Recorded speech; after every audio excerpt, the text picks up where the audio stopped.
Bonjour à tous, Gilles, agriculteur du Loiret. Bon bah aujourd'hui vidéo sur les semis de maïs, semis de tournesol, vous allez voir tout ça. Mais surtout grosse galère après les semis, donc on se retrouve à la fin de la vidéo pour vous montrer le résultat parce qu'on est 2 semaines après les semis et voir un petit peu ce qui se passe sur les tournesols, les maïs et en particulier les tournesols où je galère vraiment avec les limaces, avec les pigeons, tout ça et même faire un petit concours pour faire des épouvantails parce que j'en peux plus des pigeons. Bon, regardez jusqu'à la vidéo jusqu'à la fin pour voir tout ça et puis pour me filer un coup de main pour cette année un petit peu compliquée. Allez, c'est parti. Déjà les semis, c'était il y a 15 jours et ça s'est plutôt bien passé. Comme vous pouvez voir derrière moi, c'est les semences de maïs. On est en train d'enfin d'attaquer les maïs. Alors on a tout préparé, vous avez pu voir la vidéo de la semaine dernière, si vous ne l'avez pas vue, voilà, elle est là en description, commencez par celle-là. Et bien tout est prêt et qu'est-ce qui s'est passé? Ce matin on a pris 5 mm, donc quand on a commencé à semer dans le champ on a fait 50 mètres et on a dû s'arrêter, il s'est mis directement à pleuvoir. Donc là il est 20 h et ça fait 1h30 qu'on a recommencé à semer. Et ça fait plutôt du bon boulot, regardez-moi ça un petit peu. Les 4 mm ont quasiment été bu parce que la terre était bien sèche, vous voyez les mottes du dessus étaient vraiment toutes sèches. Et voilà ce que ça donne le travail une fois que le semoir est passé. Alors là on est dans une zone vraiment limon et donc normalement nos maïs devraient être là, ils sont bien là. Toc, voilà nos maïs, donc vraiment dans la terre fine. Donc là on sème à 50, donc ça veut dire qu'ils sont écartés à peu près tous les 20. On sème à 92 000 pieds. Voilà, là il est à côté des oignons. Alors concrètement, cet ensemble c'est un Waderstatt de 6 mètres à 50, donc 12 rangs à 50. Équipé, donc il est derrière le Fendt 720 et en plus on a une trémie à l'avant, une Gverneland qui nous sert à mettre l'engrais. Donc là, on peut apporter 3 choses dans de l'engrais, la semence bien évidemment, et on a un micro-granulateur dont on va servir tout à l'heure, demain pour le tournesol pour mettre l'anti-limace. Mais globalement, ce qu'on utilise le plus, c'est la partie semoir et puis trémie frontale.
Vraiment de toutes les dernières technologies, donc c'est vraiment pratique. On a déjà une coupure rang par rang, ça veut dire que lorsqu'il y a un croisement, lorsqu'on arrive dans les fourrières, par exemple là on sème dans ce sens là et la fourrière elle a un angle comme ça, les rangs qui vont être le plus près de la fourrière, ils vont s'arrêter pile poil sur ce rang là et ceux-là ils vont continuer encore un petit peu pour s'arrêter aussi pile poil au rang, qu'on n'ait pas de double ou de manque.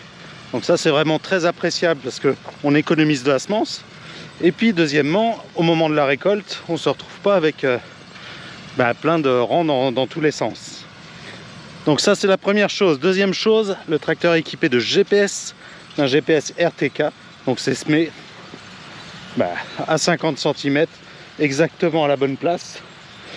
Et si on veut revenir pour biner, puisque maintenant on a une bineuse en 6 mètres à 50, on garde toutes les lignes en mémoire pour pouvoir biner et puis faire cette partie là. Qu'est-ce qu'il a d'autre comme particularité ce semoir? On a aussi le jalonnage, donc là moi dans mon cas je vais jalonner, couper des rangs et on va remettre 25% en plus sur les 2 rangs à côté. Donc concrètement, on va se retrouver avec des rangs un peu plus forts là où il y a un rang vide pour toujours garder la même quantité de plantes à l'hectare. Ça c'est aussi une particularité. Et puis bien évidemment ce semoir il a un capteur pour compter les graines qui tombent et qui permet de savoir exactement s'il y a un élément de bouchée, s'il y a un problème. Tout de suite ça sonne, ça nous le dit. Ça sonne des fois un petit peu de trop d'ailleurs en cabine.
On vient de recharger pour les maïs. Donc là, Clément a encore 7 hectares à faire. Je pense qu'il va terminer au moins vers 2 h du matin. Bon allez, moi je vous laisse. Je vais ramener le quad et puis moi je vais aller me coucher. Bon alors là, le champ de maïs est terminé. Donc là, on change tous les disques. Ensuite, on enlève le disque à maïs. Le disque à maïs, c'est avec des gros trous. Et on remet le petit disque avec les petits trous à tournesol. Celui-là il fait 21,30, c'est un 21,30, et alors que l'autre c'est 32,55, donc il y a moins de trous et ils sont plus petits. Donc il se met comme ça, on clipse, il faut les deux mains,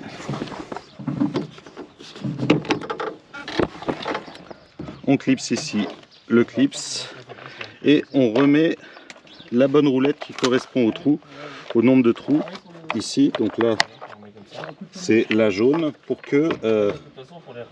qu'en fait la roulette jaune passe dans chaque trou pour pouvoir le déboucher, faire en sorte qu'il soit toujours débouché. Hop. Et donc là concrètement les graines vont arriver par derrière, vont être aspirées ici par ces trous là, vont être tenus et vont retomber ici dans la descente. Donc c'est pour ça qu'on parle d'un semoir monograine, c'est que ça va prendre graine par graine et les mettre exactement à la bonne distance. Et donc en fonction de la vitesse du disque et du nombre de trous, c'est ce qui va nous donner la densité de semis, le nombre de grains par centimètre. Donc on a chargé l'anti-limace, l'espance de tournesol, et puis maintenant il faut faire la pesée, le réglage du semoir pour mettre la bonne dose. Donc ça c'est l'avantage au niveau de ce semoir là, c'est que on peut tout faire à distance puisque le semoir est contrôlé avec l'iPad. Donc là Samuel va nous montrer ça.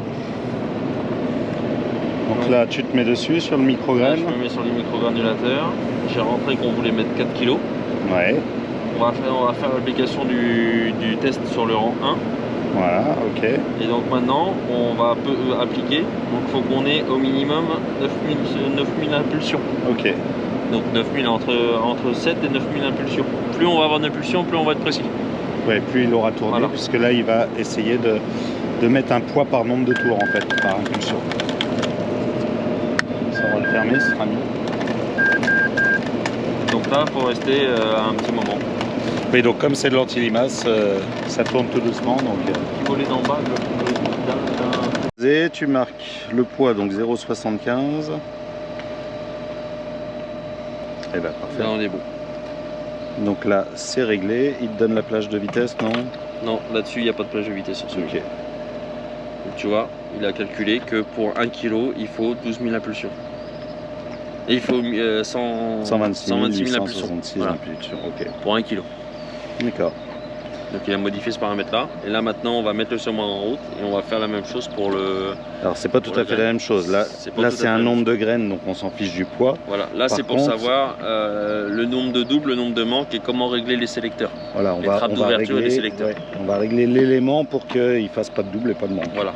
Donc on a réglé là aujourd'hui sur l'élément, on sait qu'on va mettre 75 000 graines à l'hectare. On va avoir un écartement de 266 26 cm. Voilà. On a des disques qui a 21 trous. Donc quand il va calculer, il faut bien changer ça parce que si tu mets pas les bons trous, c'est pas bon. Et après on a une vitesse de plage de 9 km/h. C'est à peu près la moyenne qu'on roule entre 8 et 10 km/h. Ouais, bah ici dans les cailloux, voilà, on va être un petit peu en dessous, mais comme ça au moins, si on a besoin d'augmenter, vaut mieux être un petit peu au-dessus qu'un petit peu en dessous. Tout à fait. Bon allez, on essaye. Donc là on a mis la ventilation qui va envoyer de la pression. Donc c'est ça qui va prendre, c'est grâce à cette pression que ça va aspirer les graines une à l'une et les envoyer justement dans la descente. Je viens de manger et puis la Pierre-Yves est partie manger, donc je le remplace un petit peu dans le tracteur. Ça me permet de voir un petit peu comment tout fonctionne. Alors c'est vrai que au niveau du SMI monograine, c'est essentiellement les salariés qui sèment pour essayer de gagner en efficacité au niveau de la CUMA, parce que là ce semoir là il va semer sur la partie printemps entre 300 et 400 hectares. Donc pour pouvoir réussir à optimiser le mieux la chose, c'est que ce soit fait par les salariés pour que ça tourne, et par contre qu'on fasse en sorte que ça s'arrête jamais, donc il y ait toujours de la semence, qu'il y ait toujours tout ce qu'il faut pour faire en sorte, et puis que les terrains soient bien prêts en amont pour pouvoir faire en sorte que lorsque les salariés arrivent pour semer, ce soit plutôt efficace. Donc là on est en train de semer le tournesol. Sur cette parcelle là, j'ai pas passé le coup de rouleau que j'ai passé sur les autres parcelles. Pourquoi? Parce qu'on était il était un petit peu trop tard par rapport à la pluie. Et puis je voulais voir un petit peu la différence. Donc là on voit que le travail est un peu plus grossier. Le petit coup de rouleau sur l'autre parcelle a fait que c'était beaucoup plus fin. Néanmoins, le travail du semoir en lui-même fait un peu l'équivalent du coup de rouleau. Donc sur la partie retravaillée entre guillemets, on a exactement le même travail. Par contre, c'est entre les buts, on voit que là il y a un petit peu plus de bottes. Donc voilà, c'est un travail un petit peu plus différent. On ira voir tout à l'heure ce que ça donne. Pendant ce temps-là, je vais tourner. Hop, là, on est un peu dans les cailloux. On va ralentir un petit peu, même si c'est un semoir qui quand même place très bien la graine, même quand il y a un petit peu de cailloux, même quand ça sautille un petit peu, on a vraiment un très bon placement de graines, très peu de graines au-dessus. Et là vous pouvez voir les éléments qui montent et qui descendent en fonction de justement ces petits chaos entre guillemets. Éléments pour voir s'il met plus ou moins la dose, donc c'est vrai que ça évolue toujours un petit peu. C'est en fonction des doubles et des manques, mais globalement on arrive à tenir bien la dose, là ici de 75 000 pieds par hectare. Ça fait vraiment du très très bon boulot, c'est vraiment un super semoir. C'est vrai que par rapport au semoir que j'utilisais régulièrement, qui est un semoir qui était un petit peu plus ancien d'un collègue pour toute la partie maïs en 80, celui-là en termes de technologie c'est pas du tout la même chose. On est vraiment sur un semoir où on a un très bon appui, on a toute cette partie, on est sûr de ne pas avoir de problème. L'année dernière j'avais fait une vidéo, j'avais eu un élément qui avait pas semé, il a fallu que je reprenne toute une partie. C'était l'année dernière ou il y a 2 ans, je sais plus. Enfin bref, ça n'arrive plus entre guillemets avec ce type de semoir, parce que vraiment tout est dès qu'il y a un petit problème, on le retrouve tout de suite sur la partie bouchage. Donc ça, c'est très très appréciable. On va jeter un petit coup d'œil dehors.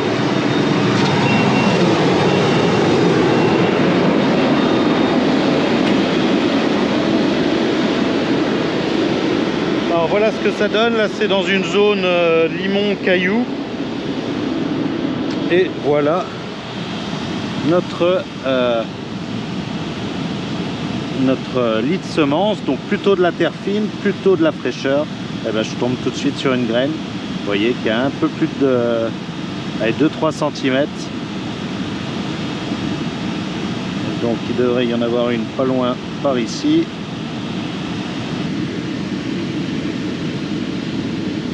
Là, il y en a une autre.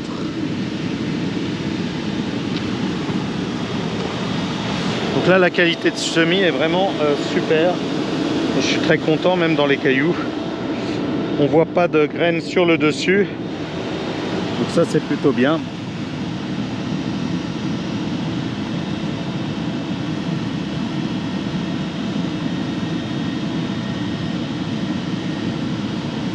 C'est jamais simple de trouver la graine, surtout que j'ai pas pris mon petit couteau. Alors ça fait un peu mal au doigt. Après, ces graines de tournesol, ça se trouve quand même bien, parce qu'elles sont quand même une couleur facilement repérable. Donc là, de mémoire, on avait dit que c'était tous les 26 cm. Si elle est là. C'était un peu plus décalé par ici. Bon allez, on va continuer avant que Pierre-Yves revienne. Il faut qu'on avance un maximum avant la pluie de demain. Donc nous voici dans les maïs, maintenant 2 semaines après les semis. Et voilà un petit peu ce que ça donne. Donc on commence à voir rayonner les maïs. Donc ça, c'est plutôt une bonne chose. Les maïs devraient s'en tirer. Mais je vais vous expliquer un petit peu ce qui se passe. On va aller voir après le tournesol. Lui, c'est plus compliqué. Donc, qu'est-ce qu'on a eu là depuis 15 jours? On a eu un peu de température les 2-3 premiers jours. Et ensuite, les températures ont vraiment chuté. Bah, il a fait froid. Je pense que vous l'avez ressenti vous aussi. Il y a certains matins, il faisait 5 degrés. Et en plus, on a eu pas mal de pluie. On a eu 40 mm là en 2 semaines. Donc, pas des grosses pluies. On n'a pas eu des gros coups de pluie de plus de 20 mm. Mais on a eu des petites pluies régulièrement. Et qui ont plutôt refermé le sol. Si on regarde un petit peu là, notre sol, il est un petit peu dur sur toute cette partie-là. On a fait une petite croûte. Donc, les maïs ont un petit peu du mal. Et le gros problème, c'est les limaces. Avec la partie pluie des jours précédents, le froid fait que le maïs pousse pas très vite, encore moins le tournesol. Et ça fait que il se fait un petit peu manger par toute la partie limace. Donc j'ai dû mettre de l'anti-limace sur le maïs, alors que d'habitude on en met rarement. Et sur les tournesols, vous allez voir, tout a été mangé. Le tournesol, celle-là, c'est entre guillemets la mieux. Alors vous entendez les canons, c'est pour les oiseaux, parce que c'est compliqué. C'est vraiment compliqué cette année le tournesol. Donc voilà aujourd'hui ce que ça donne. Et on a encore du tournesol qui est mangé, donc là par les limaces. Celui-là, il va peut-être s'en sortir. Celui-là aussi. Celui-là, il n'y a plus que la tige, il est mort. Les prochains, là il en manque 1, 2, 3, 4, 5. Donc là il y a 1 mètre avec 0 tournesol. Celui-là il a été mangé, commence à refaire des feuilles, peut-être qu'il va s'en sortir. Celui-là il est plus là. Celui-là il est beau.